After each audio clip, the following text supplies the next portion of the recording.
Now, Akwa Ibom Deep-Seaport has been one of those projects in the state which the state government has been yearning to embark on. Late last year, federal government granted the state the approval to go ahead with the construction of the port.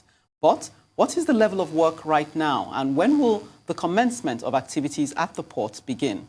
Well, joining us to answer these pertinent questions is the Commissioner for Economic Development and IBOM Deep-Seaport, Akan Okon. Welcome to Newsday, Mr. Okon. Kenneth, good to have you. Okay, so maybe we should start with the last statement I made.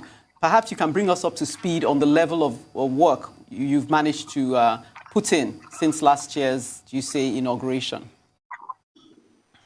Yeah, the stage that we are now is December 2016, 2020, the Federal Executive Council approved the full business case for the development of IBOM Deep-Seaport. And that is where we are. Already we have a preferred bidder in the name of Bolero Power China Consortium. And the technical committee for the development of IBOM Deep-Seaport, headed by Mrs. Mfono Soro, is the pioneer DG of NIMASA, and sometime Secretary General of the Memorandum of Understanding on Port State Control for West and Central African Republic.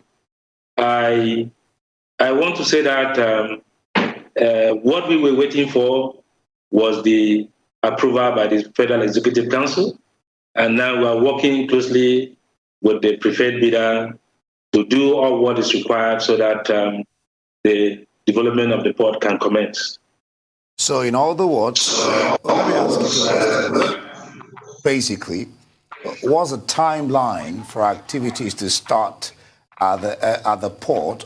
From what you're saying, it's like it's a partnership between the state government and private investors, are not solely to be handled by the state. Yes, it's a PPP where the private investor will come in with 60% and the Akwa Ibom state government 40%. And where we are right now, like I said, through a very transparent procurement process, a preferred bidder was selected in the name of Bolero Power China Consortium. And what we were waiting for was the final approval. As you are aware, port development in Nigeria is in the exclusive list. It is only when there is an approval from the federal government that construction can commence. We have that approval now, and we are working closely with the preferred bidder to do all what is required to ensure that the construction of the port commences. Okay. Yeah, the second part of the question was the timeline of when activities will fully commence at the Deep-Seaport, Akwa Ibom Deep-Seaport. Do you have that? Yes, the port is going to be developed in phases. We are going to start with phase 1A. And the present COVID-19 pandemic has significantly slowed down activity.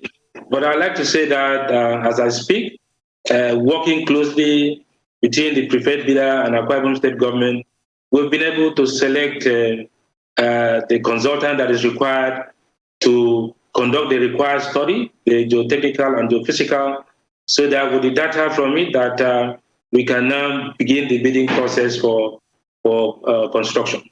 Okay. Mr. Okon, it's been identified that, one of the ways of assessing the performance of a seaport like yours would be economic impact or even activities that are going on around the ports, with reference recently to the corruption index, perception index that they were using. So how would you assess economic impact, especially with regards to employment in the region?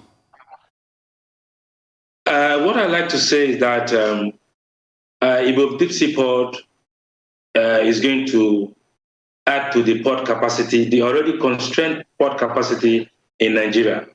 And in terms of employment opportunities, it's going to offer a lot of employment opportunities for Nigerians.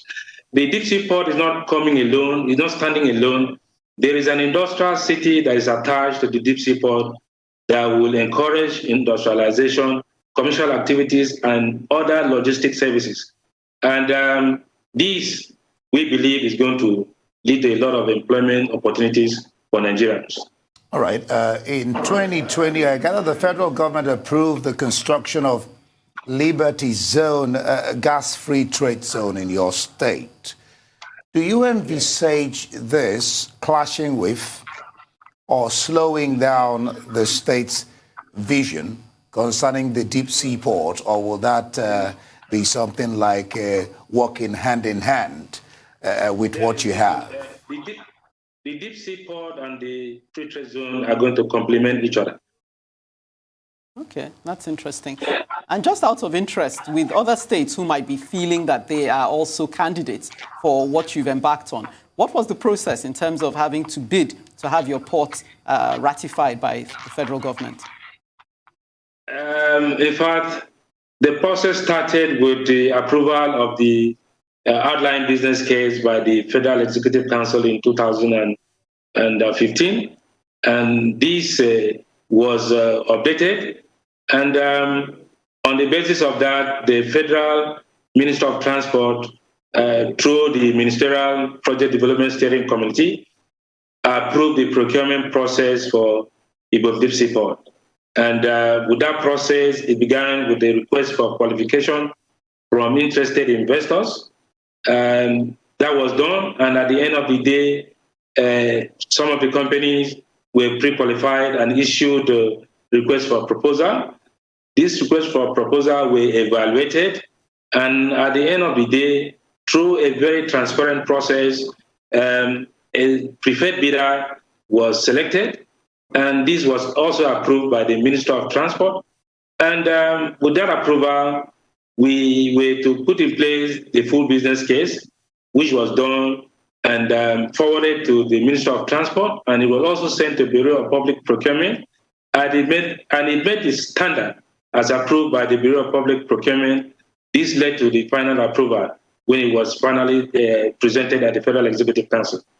Commissioner, how easy or challenging has it been to carry on with the seaport in a season of COVID-19? Well, what I like to say that COVID-19 just came in 2020. The process has been ongoing. And I like to say at this point in time that because of the importance that this port can bring to the maritime sector in Nigeria, that we receive the support and cooperation of all the agencies involved in port development, like the NPA, the ICROC, the Minister of Transport, and the Bureau of Public Procurement, like I mentioned.